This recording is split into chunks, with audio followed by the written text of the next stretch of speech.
సబాష్.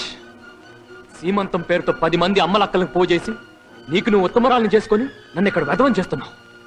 చూడు, నువ్వేదో పెద్ద భూలోక రంభవని, ఎలాగైనా నీ పక్కలో పడుకోవాలి నిన్ను మోసం చేసి పెళ్లి చేసుకోలేదు. అలాగే నువ్వు నన్ను ఇష్టపడి తాళి కట్టించుకోలేదు. పుట్టబోయే బిడ్డ రసీదు లాంటిదని, జెరాక్స్ కాపీ లాంటిదని డైలాగులు చెప్తున్నావు. అసలు ఏం చూసుకునే నీకు పగరు? నీలాంటి ఆడదానికి రోజు ఒకదాన్ని కట్టుకోగలను, గంటకు ఒకదాన్ని ఉంచుకునే కెపాసిటీ నాలో ఉంది. I can buy any bloody girl with my capacity. అయినా నువ్వే కావాలని నేను కోరుకుంటున్నాను. ఎందుకో తెలుసా?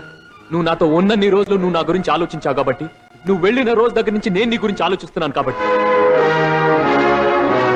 చేసిన తప్పు దిద్దుకున్న వాడినే సానుభూతి చూపించాలి కానీ సాధించకూడదు. నిజంగా నిన్ను నాశనం చేయాలనుకునే వాడినైతే ఇప్పటికిప్పుడు వేరే పెళ్లి చేసుకుని నీ కడుపులో ఉన్న బిడ్డకు నేను తండ్రి కాదు అని ఒక్క ముక్క చెప్తే చాలు. కానీ అది కాదు నా క్యారెక్టర్. ఇప్పటికీ నువ్వే కావాలి. నువ్వు నన్ను కాదన్నా నువ్వు సుఖంగా ఉండాలని మనస్ఫూర్తిగా కోరుకుంటున్నాను. God bless you.